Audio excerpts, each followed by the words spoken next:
আসসালামু আলাইকুম। Tutor একাডেমিয়ার online studio থেকে স্বাগতম সবাইকে। আজকে আমি আপনাদের জন্য একটি সুখবর নিয়ে হাজির হয়েছি। প্রাথমিক সহকারী শিক্ষক নিয়োগ পরীক্ষার্থী ভাই-বোনদের জন্য গণিতের উপর ১৫০ টি গণিত নিয়ে আমি একটা স্পেশাল সাজেশন তৈরি করেছি। এই সাজেশনটি আপনারা সম্পূর্ণ ফ্রিতে পেয়ে যাবেন। কেন আপনারা এই সাজেশন ক্লাসটি করবেন? এই সাজেশনটি সর্বাধিক গুরুত্বপূর্ণ এবং বেশি সংখ্যকবার আসা প্রশ্ন নিয়ে তৈরি করা হয়েছে। এই সেশন ক্লাস থেকে আপনি প্রাইমারি পরীক্ষার প্রশ্নের প্যাটার্ন সম্পর্কে একটা স্বচ্ছ ধারণা পেয়ে যাবেন। এই সেশন ক্লাস থেকে সরাসরি প্রশ্ন কমন পাবেন এবং যেই প্রশ্নগুলো নিয়ে আলোচনা করা হবে সেই প্রশ্নের টপিক বেসিক ক্লিয়ার পেয়ে যাবেন এবং প্রয়োজনীয় পরিমাণ শর্টকাট আপনি এই ক্লাস থেকে পেয়ে যাবেন। আমি এই সেশন ক্লাসটি ১৫০ টি গণিতকে ২০ টি পর্বে ভাগ করেছি। আজকে প্রথম পর্ব। চলেন শুরু করা যাক। প্রথম যে অঙ্কটা সেটা হচ্ছে একটা স্কুলে ড্রিল করার সময় ছাত্রদেরকে ৮, ১০ এবং ১৫ সারিতে সাজানো হয়। ওই স্কুলে ন্যূনতম কতজন ছাত্র রয়েছে? তাহলে ছাত্র সংখ্যাকে যদি ৮, ১০ এবং ১৫ সারিতে সাজানো যায়, এর অর্থ হচ্ছে ছাত্র সংখ্যা ৮, ১০ এবং ১৫ দ্বারা নিঃশেষে বিভাজ্য। তাহলে ৮, ১০ এবং ১৫ দ্বারা নিঃশেষে বিভাজ্য এমন সংখ্যা যদি আমি বের করতে চাই, তাহলে আমার লসাগু বের করতে হবে। তাহলে আমি লসাগু যদি করি, তাহলে ৮, ১০ এবং ১৫ কে ভাগ যায়, অন্তত ২ টার ভিতরে ভাগ যায় এমন একটা সংখ্যা নিলাম ২, যেটা হচ্ছে ৪ দুগুণে ৮, ৫ দুগুণে ১০, ১৫ এর ভিতরে যায় না, তাই ১৫ই থাকবে। এখন নিতে হবে কত? ৫, ৫ ৪ এর ভিতরে ভাগ যায় না, ৪ই থাকবে। ৫ একে ৫ আর ৩ ৫ কত? ১৫। এখন এই সংখ্যাগুলোর আমি যদি লসাগু নেই, তাহলে লসাগু হিসেবে পাবো এই টোটাল অংশটুকু। সেটা কত? ২ ইন্টু ৫ ইন্টু ৪ ইন্টু কত? ৩। তাহলে ৫ দুগুণে ১০, ৪ দশে ৪০, ৩ ৪০-এ ১২০। এই ১২০ সংখ্যাটা হচ্ছে ৮, ১০ এবং ১৫ এদের কমন মানে সাধারণ গুণিতকগুলোর ভিতরে সবচেয়ে ছোট। সাধারণ গুণিতকগুলোর ভিতরে সবচেয়ে ছোট। এজন্যই এটার নাম হচ্ছে লসাগু। লতে হচ্ছে লঘিষ্ঠ, আর সাথে হচ্ছে সাধারণ মানে কমন, আর গুতে হচ্ছে গুণিতক। তাহলে এই ১২০ হচ্ছে ৮, ১০ এবং ১৫। পৃথিবীতে অসংখ্য গুণিতক আছে যারা ৮, ১০ এবং ১৫ কমন, অর্থাৎ ৮-এরও গুণিতক, ১০-এরও গুণিতক, ১৫-এরও গুণিতক। এই অসংখ্য গুণিতকগুলোর ভিতরে এই ১২০ হচ্ছে সবচেয়ে ছোট সাধারণ কমন গুণিতক। এটাই হচ্ছে আমাদের লসাগু। আমরা তাহলে লসাগু সবসময় কি বের করি? যে এই কমন গুণিতকগুলোর ভিতরে সবচেয়ে ছোট যে সংখ্যাটা। এখন আমাকে বলছে ওই স্কুলে ন্যূনতম কতজন ছাত্র? সেই ন্যূনতম ছাত্র হইতে হবে কতজন? ১২০ জন। কারণ ১২০ জন হলেই ৮, ১০ এবং ১৫ সারিতে সাজানো যাবে। আশা করি বিষয়টা বুঝতে পেরেছেন। আমি এখানে একটু আপনাদেরকে একটু নোট দিয়ে রাখি। সেটা হচ্ছে এই যে আমি ১২০ পাইলাম লসাগু। এই ১২০ এর যেকোনো গুণিতক, ১২০ এর ২ গুণ, ৩ গুণ, ৪ গুণ, ৫ গুণ সবগুলোই ৮, ১০ এবং ১৫ সাধারণ মানে কমন গুণিতক হবে। এটা আমরা চলেন পরবর্তী ম্যাথে চলে যাই, তাহলে বুঝতে পারবো এই কথাটা কেন বলা হলো। দেখেন, কোন ১৬ দলের শূন্যকে ৮, ১০ এবং ১২ সারিতে সাজানো যায় এবং তাদেরকে বর্গাকারেও সাজানো যায়। বর্গাকারেও সাজানো যায়। ওই স্কুলে কমপক্ষে কতজন ছাত্র রয়েছে? এখন আমাকে একটু বলেন, যদি ৮, ১০ এবং ১২ সারিতে সাজানো যায়, তাহলে আমার এমন সংখ্যা লাগবে, ন্যূনতম এমন সংখ্যা লাগবে যেগুলো ৮ দ্বারা নিঃশেষে বিভাজ্য, ১০ দ্বারা নিঃশেষে বিভাজ্য এবং ১২ দ্বারা নিঃশেষে বিভাজ্য, রাইট? তাহলে আমি ৮, ১০ এবং ১২ দ্বারা যদি নিঃশেষে বিভাজ্য এমন সংখ্যা বের করতে চাই, তাহলে এদের লসাগু করতে হবে।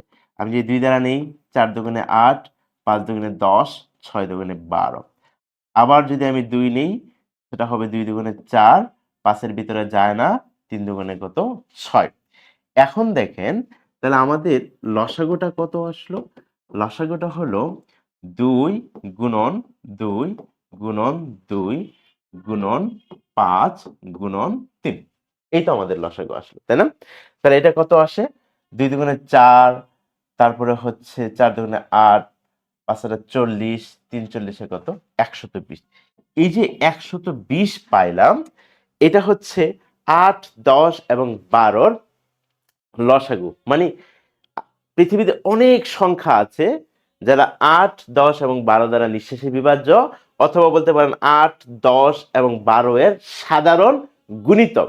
এই অসংখ্য সংখ্যার ভিতরে 120 হচ্ছে সবচেয়ে ছোট সংখ্যাটা, লসাগুটা হচ্ছে সবচেয়ে ছোট, কমন মানে সাধারণ সবগুলোর গুণিতক। এখন কথা হচ্ছে আমাকে যদি বলতো, শুধুমাত্র যদি এটা বলতো 8, 10 এবং 12 সারিতে সাজানো যায়, তাহলে ওই স্কুলে কমপক্ষে কতজন ছাত্র আছে, তাহলে আমি বলে ফেলতাম 120। কিন্তু বলা হয়েছে শুধু তাদেরকে 8, 10 এবং 12 সাথে সাজানো যায় তাই না, একই সাথে বর্গাকারেও সাজানো যাবে। এখন বর্গাকারে যদি সাজানো যায়, তাহলে আমাদের যে কাজটা করতে হবে সেটা হবে এমন সাধারণ গুণিতক নিতে হবে, ন্যূনতম এমন সাধারণ গুণিতক নিতে হবে যেটা একই সাথে বর্গাকারেও সাজানো যাবে। তাহলে এটি একটু আসেন, এখানে কি ঘটনা ঘটতেছে আমরা একটু দেখি। এই 120, আমি বলছিলাম এই 120-এর আমি যদি দ্বিগুণ নেই, 3 গুণ নেই, 5 গুণ নেই, 10 গুণ নেই, যত গুণই নেই না কেন সবগুলি হবে 8, 10 এবং 12-র কমন গুণিতক। এখন যদি বর্গাকারে সাজানো যায়, এই যে আমি যেই সংখ্যাগুলো পাইছি, লসাগুর যেই সংখ্যাগুলো পাইছি, এগুলো যদি বর্গ সংখ্যা হয় তাহলে সেটা বর্গাকারে সাজানো যাবে। কিন্তু একটু দেখেন, এই 2টা 2 যদি নেই, এটা বুঝলাম একটা বর্গ সংখ্যা, কিন্তু এইখানে 2 আছে একটা, তাহলে এটা বর্গ সংখ্যা হবে না। এখানে 2 একটা, তার মানে এর সাথে আমার আরেকটা কাপল দরকার। তাহলে এই 2টা 2 কে আমি বলতে পারবো এটাও একটা কি সংখ্যা? বর্গ সংখ্যা। এখানে শুধুমাত্র 5 আছে, বর্গ হওয়ার জন্য এখানে আরেকটা 5 লাগবে। এটাকে যদি আমি বর্গ করতে চাই, এখানে অনলি একটা 3 আছে, একে বর্গ করতে গেলে আরো একটা 3 লাগবে।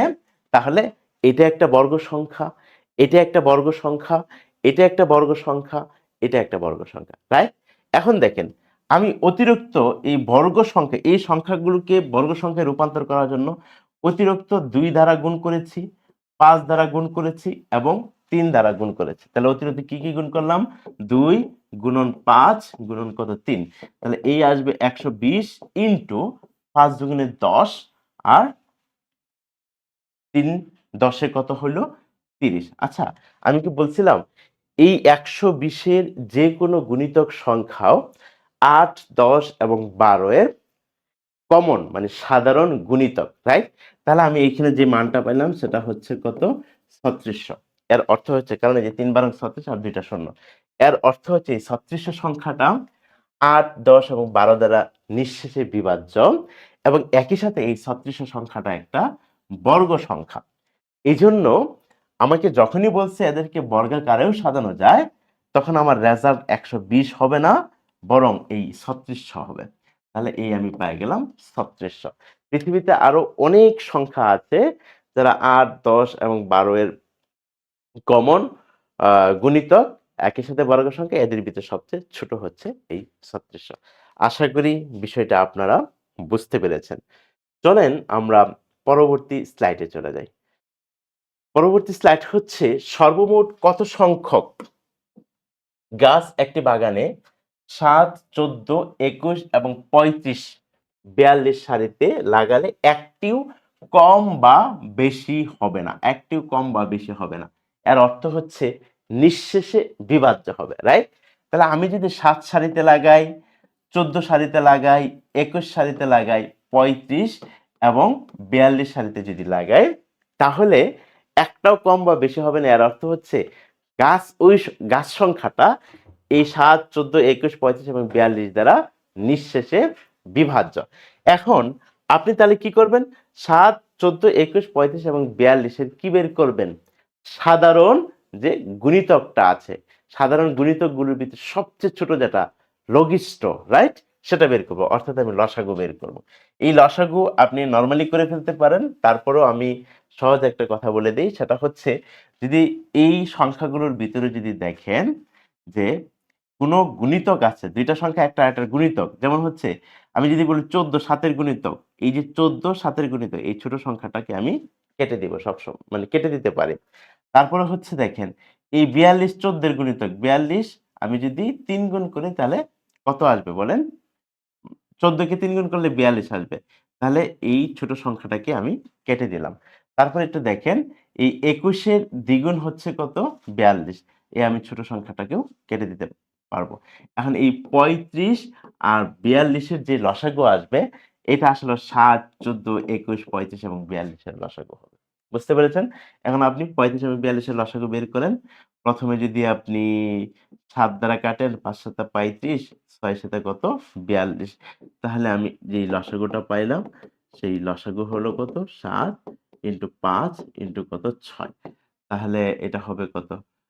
৫ ৭ 35, 35 কে যদি আপনি ৬ দ্বারা কাটেন তাহলে সহজ কথা ৭ ইন্টু ৫ ৬ কত? ৩০। ৩ ৭ ২১ সেটা হবে কত? ২১০। এই ২১০ টা যদি আমার গাছ থাকে এদেরকে ৭, ১৪, ২১, ৩৫ এবং ৪২ সারিতে আমি সাজাতে পারবো যেখানে একটা গাছও কমও হবে না এবং বেশিও হবে না। অর্থাৎ নিঃশেষে ভাগ যাওয়ার অর্থই হচ্ছে কমও হবে না, বেশিও হবে না। তার মানে আমরা পেয়ে গেলাম সেটা হচ্ছে কত? ২১০। তার পরবর্তী যে অঙ্কটা সেটা হচ্ছে একদল গরু প্রতিবার সমান সংখ্যক ভাগ হয়ে ৩ পথে গমন করে।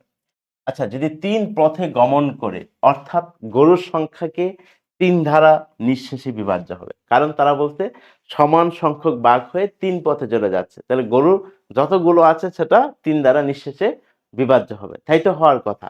কারণ এখানে বলছে সমান সংখ্যায় ভাগ হয়ে, সমান সংখ্যায় ভাগ হয়ে ৩ পথে গমন করছে। তারপরে বলছে ৭ গাঁটে পানি পান করে। সমান সংখ্যায় ভাগ হয়ে ৭টা গাঁটে পানি খায়। তার মানে গরুর সংখ্যাকে ৭ দ্বারা কি হবে? নিঃশেষে বিভাজ্য হবে। তারপরে বলছে ৯টি বৃক্ষের নিচে ঘুমায়। তার মানে হচ্ছে সমান সংখ্যায় ভাগ হয়ে ৯টা গাছের নিচে যেহেতু তারা ঘুমাচ্ছে তাহলে গরুর সংখ্যাকে ৯ দ্বারাও নিঃশেষে ভাগ করা যাবে। এবং ১২ জন গোয়ালা সমান সংখ্যক গরুর দুধ দয়। অর্থাৎ এই ১২ জন গোয়ালা প্রত্যেকেই সমান সংখ্যক গরুর দুধ দয়। এর অর্থ হচ্ছে গরুর সংখ্যাকে ১২ দ্বারা কি ভাগ করা যাবে? নিঃশেষে ভাগ করা যাবে। তারপরে বলছে গরুর সংখ্যা কত?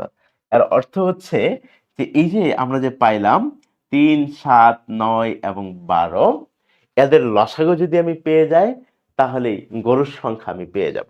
তাহলে আমি যদি এদের লসাগু নেই তাহলে এর আগে একটু বলছিলাম দেখেন ৯ হচ্ছে ৩ এর গুণিতক। তাহলে আমি এই ৩টাকে কেটে দিলাম, ছোটটাকে কেটে দিলাম। তাহলে এই ৭, ৯ এবং ১২টা নিলেই হইল। তাহলে ৭, ৯ এবং ১২। তাহলে এখানে যদি আমি ৩ দিয়ে নেই ৭ এর ভিতরে যায় না, ৩ ৩ ৯, ৩ ৪ কত? ১২। তাহলে লসাগু কত পাইলাম? লসাগু পাইলাম হচ্ছে ৩ ইন্টু ৭ ইন্টু ৩ ইন্টু কত? ৪। তাহলে এটা হবে কত? ৩ ৭ ২১ আর এটা কত? ৩ ৪ কত? ১২। ১২ কে ১২ র ২ ১২ দুগুণে ২৪ আর ১ কত?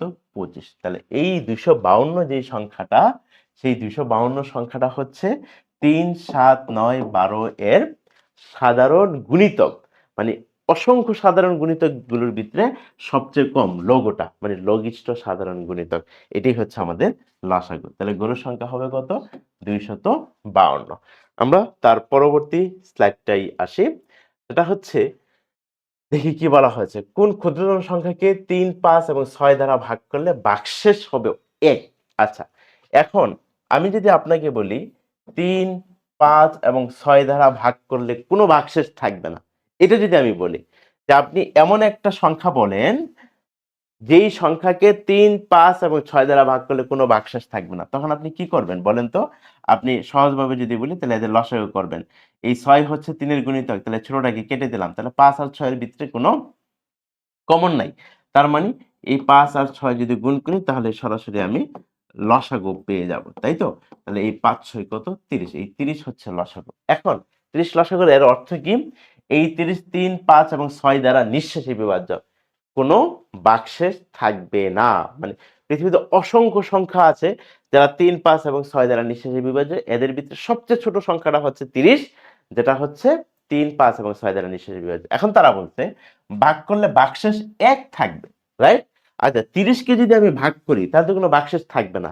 কিন্তু তার সাথে যদি ১ যোগ করি বুঝছেন? মানে 30 না হয়ে সেটা যদি 31 হইতো, এই যে অতিরিক্ত 1, এই যে অতিরিক্ত 1 সেটাই কি ভাগশেষ হিসাবে থাকতো নাকি থাকতো না? সেটাই ভাগশেষ হিসাবে থাকতো। বুঝতে পারলেন? 30 যেহেতু নিঃশেষী বিভাজ্য, তার চেয়ে 1 বেশি হইলে সেটাই কি হইতো? ভাগশেষ হইতো। তার মানে সেই রেজাল্টটা হবে আমাদের কত? 31। আমরা পরবর্তী স্লাইডটা দেখি। সেটা হচ্ছে কোন স্কুলের ছাত্র সংখ্যাকে 5, 8 এবং 20 দ্বারা ভাগ করলে প্রতিবারই 4 জন ছাত্র অবশিষ্ট থাকে। 4 জন ছাত্র অবশিষ্ট থাকে। আচ্ছা, আমি যদি বলতাম আপনি এইটা করেন 5, 8 এবং 20 এর লসাগু বের করেন, বা আমি যদি বলতাম যে 5, 8 এবং 20 দ্বারা ভাগ করলে কোনো ভাগশেষ থাকে না, তখন আপনি কি করতেন? 5, 8 এবং 20 এর কি বের করতেন? লসাগু। তাহলে দেখেন, এই 5 এর গুণিতক হচ্ছে 20, তাহলে এই ছোটটাকে কেটে দিব। 5 এর গুণিতক 20, তাই ছোটটাকে কেটে দিলাম। এখন 8 আর 20 এর লসাগু বের করলেই হয়। তাহলে 4 দুগুণে 8, 10 দুগুণে কত? 20, আবার 2, 2 দুগুণে 4, 5 দুগুণে কত? 10। তাহলে লসাগু পাইলাম কত বলেন? লসাগু পাইলাম 2, 2, 2, 5, রাইট? 2 ইনটু 2 ইনটু 2 ইনটু কত? 5, 2 দুগুণে 4, 4 দুগুণে 8, 5, 5 এটা কত? 40। এই 40 সংখ্যাটা হচ্ছে 5, 8 এবং 20 দ্বারা নিঃশেষী বিভাজ্য। তার মানে কোনো ভাগশেষ থাকবে না। কিন্তু তারা বলছে প্রতিবারেই 4 অবশিষ্ট থাকে। তাহলে 40 এ যেহেতু কোনো ভাগশেষ থাকে না, এর সাথে যদি আমি 4 যোগ করি তাহলে 44। এই 40 এ ভাগশেষ থাকে না, কিন্তু এই যে অতিরিক্ত 4 যোগ করলাম, এই কারণে 4 কি থাকবে? অবশিষ্ট থাকবে।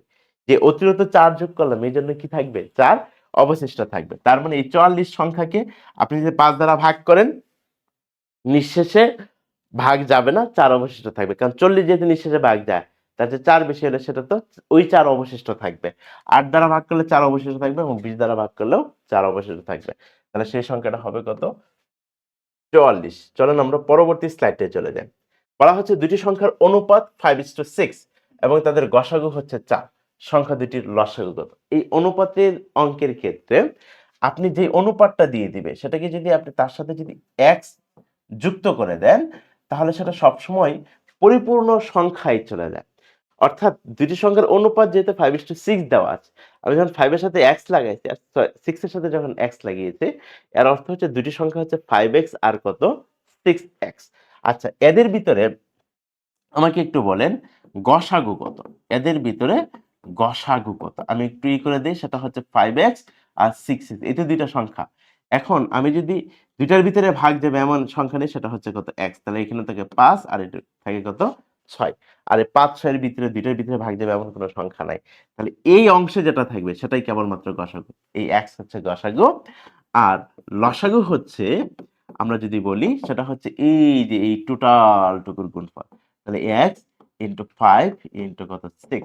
তাহলে 5 6 30, তার মানে হচ্ছে কত? 30x। এইটা তার মানে লসাগু হবে, এই যে যখন এরকম অনুপাতের অঙ্কের ক্ষেত্রে সহজ কথা হচ্ছে লসাগু হচ্ছে এই দুইটার ভিতরে যেটা কমন থাকবে সেটা হচ্ছে, সরি, গসাগু। এই দুইটার ভিতরে যেটা কমন থাকবে সেটা হচ্ছে গসাগু, আর লসাগু হচ্ছে এই টোটাল অংশটুকু। অর্থাৎ আপনি এই সংখ্যা দুইটা গুণ করে তার সাথে শুধু x যুক্ত করে দিলেই হলো। এখন কি বলা হয়েছে? তাদের গসাগু হচ্ছে 4। তাহলে গসাগু যদি 4 হয়, তাহলে x এর মান আমি কত বলতে পারি? 4। এখন বলা হচ্ছে তাদের লসাগু কত? তাহলে লসাগু হবে এই 30 x, এই x এর মান যদি আমি 4 বসায় দেই, তাহলে আমি সেটা লসাগু পেয়ে গেলাম। সেটা হচ্ছে কত? 120। এখন আমি যদি এটা থেকে শর্টকাট বলি যে এরকম যদি কখনো যদি লসাগু চায়, দুটি সংখ্যার অনুপাত দিয়ে এবং গসাগু দিয়ে যদি লসাগু চায়, সহজ কথা, এই অনুপাত দুইটা এবং গসাগু ডিরেক্ট যদি গুণ করে দেন, তাহলেই আপনি লসাগু পেয়ে যাবেন। তাহলে এই লসাগুর শর্টকাট হচ্ছে অনুপাত দুইটার গুণফল, রাইট? অনুপাত দুইটা কি আছে? 5 আর কত? 6। অনুপাত দুইটার গুণফল ইনটু কি লিখবো আমরা বলেন? গসাগু। আমি যদি এইটুকু না করে সরাসরি এই কাজটুকু করতাম, 5 6 30, 4 30 এ কত? 120, তাহলে আমাদের রেজাল্ট চলে আসতো। তাহলে এই হচ্ছে আমাদের শর্টকাট। বুঝতে পেরেছেন? তো আমরা তার পরবর্তী এতে ম্যাথমেটিক্সে চলে যাই। সেটা হচ্ছে দুটি সংখ্যার অনুপাত দেওয়া আছে। দুটি সংখ্যার অনুপাত 5:7 এবং তাদের গসাগু দেওয়া আছে 8। কি বলা হয়েছে? লসাগু। আমরা শর্টকাট কি অ্যাপ্লাই করছিলাম? এই অনুপাত যেটা দেওয়া থাকবে, অনুপাত দুইটার গুণফল এবং এর একই সাথে আমি গসাগুটা গুণ করলেই আমাদের কি চলে আসবে বলেন? আমাকে চলে আসবে লসাগু। তাহলে এটা কত হবে? ধরেন 5 আর 40 ইন্টু কত 7, 4 7 28 আর এটা 0, তার মানে হবে 280। তো আমরা এটারও উত্তর করতে পারলাম। তো আজকে প্রথম পর্বে আমার এই 8টা কোশ্চেন দেওয়া ছিল। আপনারা এই 8টা কোশ্চেন ভালো করে ইনশাআল্লাহ সেকেন্ড পর্বে অংশগ্রহণ করবেন। ভালো থাকবেন সবাই। আসসালামু আলাইকুম। টিউটর একাডেমিয়া বেসিক থেকে শুরু হোক শেখার নতুন জার্নি।